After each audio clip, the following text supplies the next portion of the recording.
الحمد لله الذي جعل هذا اليوم سيد الأيام يوم الجمعة. أشهد أن لا إله إلا الله وحده لا شريك له، وأشهد أن محمدا عبده ورسوله الذي لا نبي بعده. اللهم صل وسلم على سيدنا محمد وعلى آله وأصحابه رسول الله أجمعين ومن والاه. فيا عباد الله، أوصيكم ونفسي بتقوى الله، فقد فاز المتقون. فلا تموتن إلا وأنتم مسلمون. وقال الله تعالى في كتابه القرآن الكريم: أعوذ بالله السميع العليم من الشيطان الرجيم.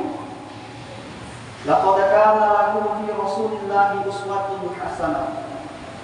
وثم قال رسول الله صلى الله عليه وسلم في كتابه الحديث: إنما بعثت لأتمم مكارم الأخلاق. صدق الله العظيم وصدق رسوله النبي الكريم، ونحن على ذلك من الشاهدين والشاكرين، والحمد لله رب العالمين. Jemaah sidang pendengar salat Jumat yang senantiasa dimuliakan oleh Allah Subhanahu wa taala.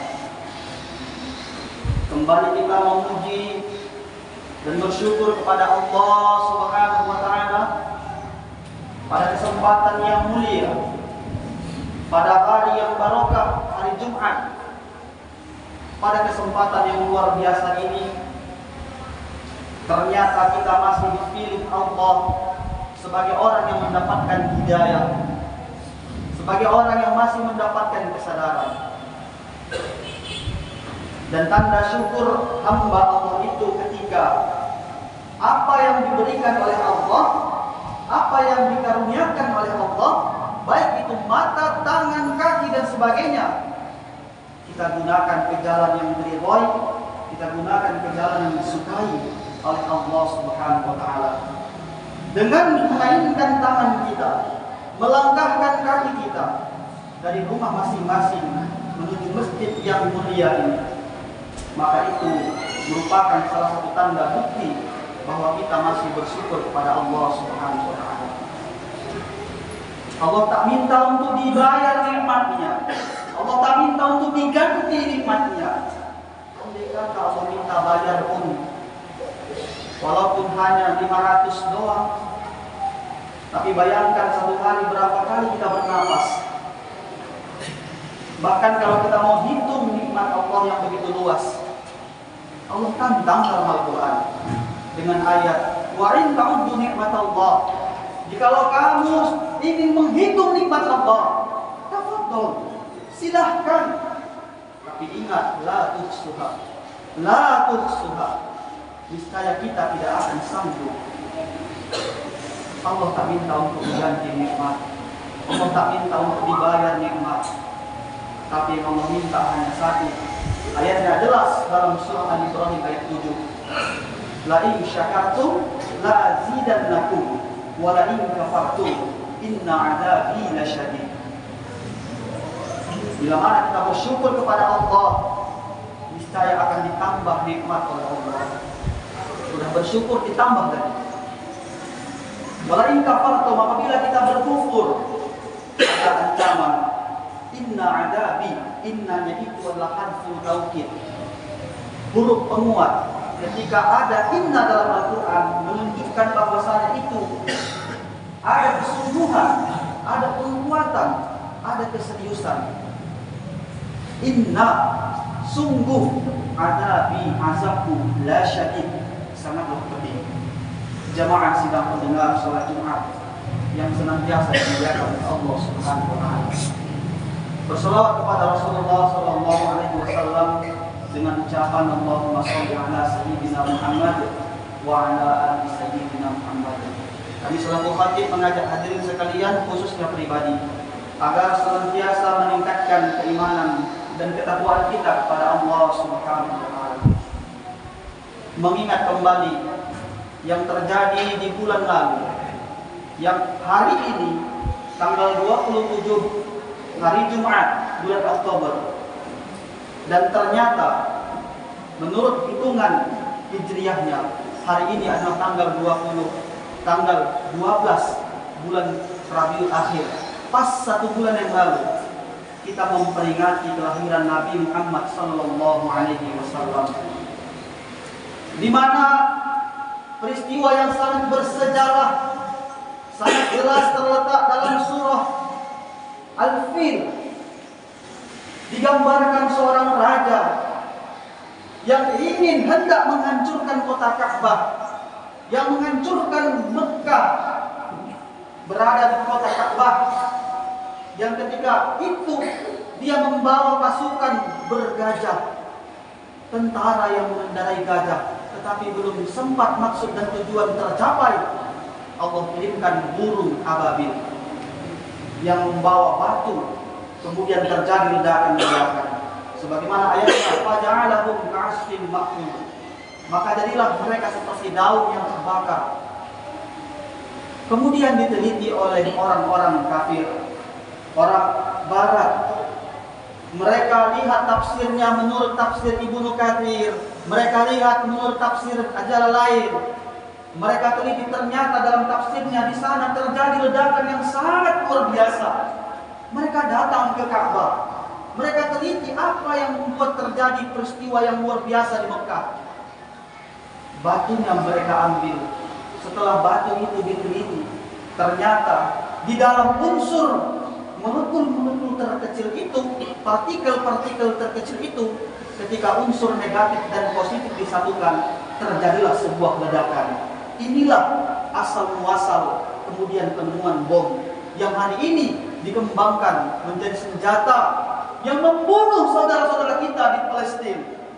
Itu nanti makanya di akhir sholat kita sama-sama berdoa agar saudara-saudara kita di Masjidil Aqsa di Palestina ditolong oleh Allah Subhanahu wa taala. Jamaah sedang mendengar sholat Jumat yang dimuliakan oleh Allah Subhanahu wa taala. Nabi Muhammad sallallahu alaihi wasallam dilahirkan pada hari itu. Ketika Nabi Muhammad sallallahu alaihi wasallam itu lahir, ada seorang tokoh yang sangat luar biasa yang namanya diabadikan dalam kitab suci Al-Qur'an. Namanya adalah Abdul Uzza. Siapakah itu Abdul Uzza? Ternyata nama aslinya adalah Abu Lahab, yang ayatnya jelas kita sering dengar, tabbat yada abi lahabin wa tab. Ketika itu dia merasa senang, ketika itu dia merasa gembira akan lahirnya keponakan tercinta yang sebelum-sebelumnya itu adiknya yang sangat dia cintai bernama Abdullah bin Abdul Muthalib meninggal di usia yang masih sangat muda.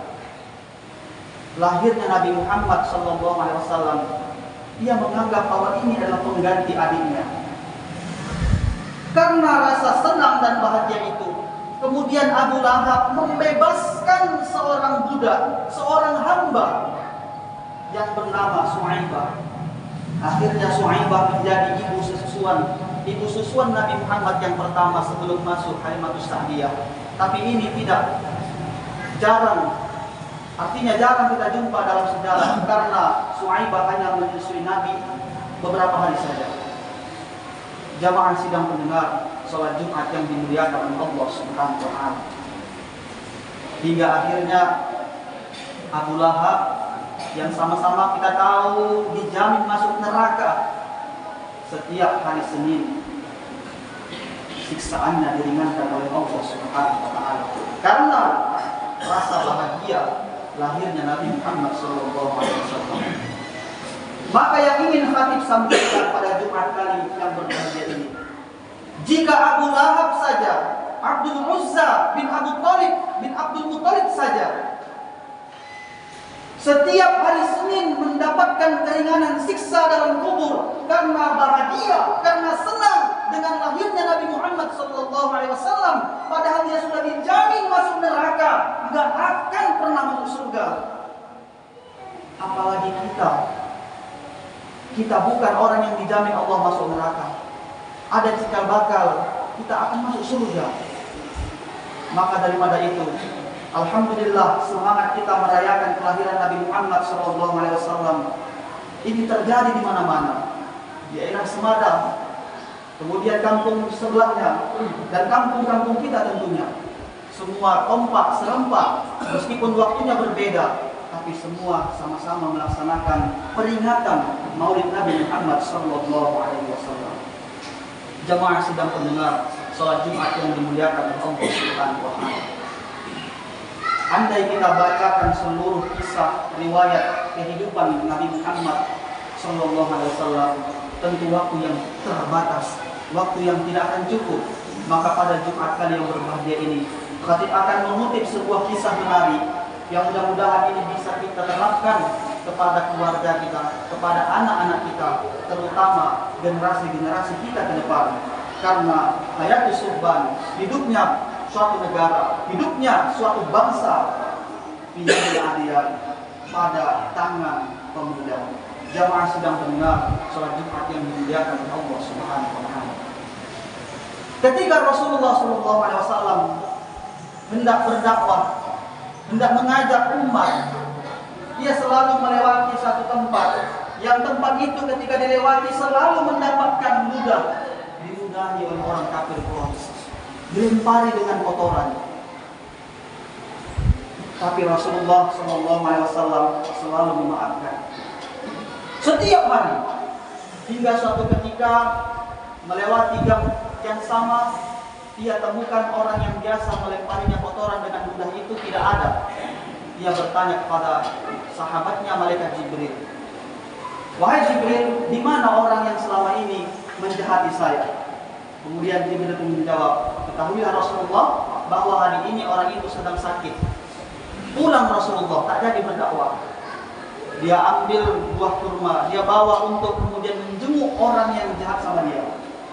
Ketika sampai di rumah orang kafir itu, dia ketuk, "Assalamualaikum."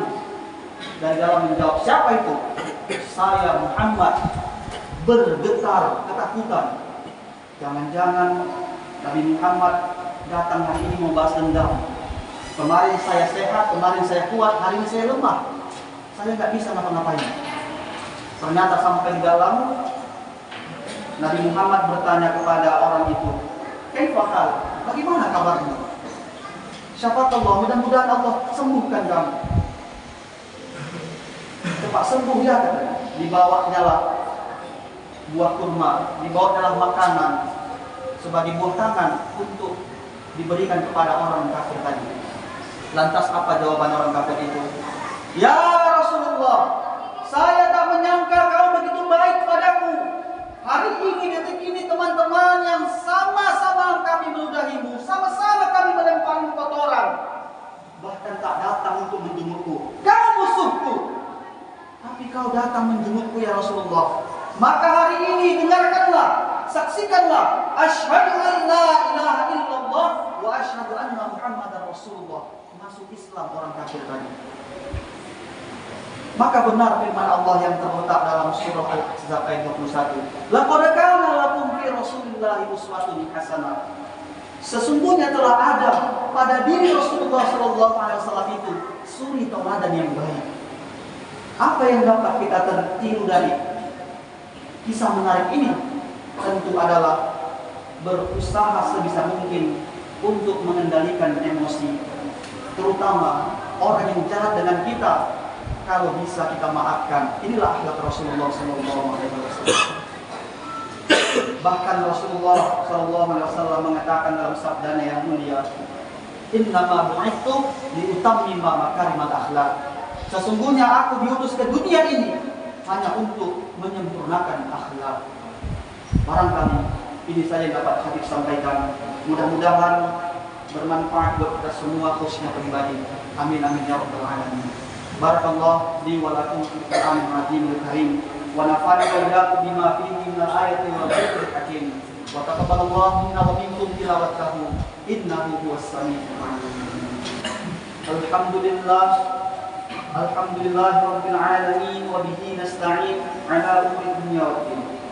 Asyhadu an la ilaha illallah al-malikul haqqul mubin وأشهد أن محمد رسول الله سيد الأولين والآخرين. اللهم صل وسلم على سيد المرسلين سيد الأنبياء وختم النبيين. فيا عباد الله أوصيكم ونفسي بتقوى الله فقد فاز المتقون فلا تموتن إلا وأنتم مسلمون. وقال الله تعالى في كتابه القرآن الكريم: أعوذ بالله السميع العليم من الشيطان الرجيم. إن الله وملائكته يصلون على النبي يا أيها الذين آمنوا صلوا عليه وسلموا تسليما. اللهم صل على سيدنا محمد وعلى آل سيدنا محمد. اللهم اغفر للمسلمين والمسلمات والمؤمنين والمؤمنات الأحياء منهم والأموات إنك على كل شيء قدير. اللهم ببركة هذا اليوم سيد الأيام يوم الجمعة مباركا كثيرا برحمتك يا الله، وإلى الخير فقربنا وعن شر أبعدنا. اللهم انصر جيوش المسلمين في فلسطين يا الله. اللهم انصر جيوش المسلمين إخواننا من المسلمين في فلسطين يا الله، في مسجد الأقصى يا الله، خاصة في بلادنا هذا إندونيسيا يا الله، خاصة في قريتنا هذا أجهميا يا الله، برحمتك يا أرحم الراحمين. ربنا آتنا في الدنيا حسنة وفي الآخرة حسنة وقنا عذاب النار والحمد لله رب العالمين. عباد الله إن الله يأمركم بالعدل والإحسان وإيتاء ذي القربى وينهى عن الفحشاء والمنكر والبغي يعظكم لعلكم تذكرون. واذكروا الله العظيم يذكركم واذكروا على نعمه يزدكم ولذكر الله أكبر.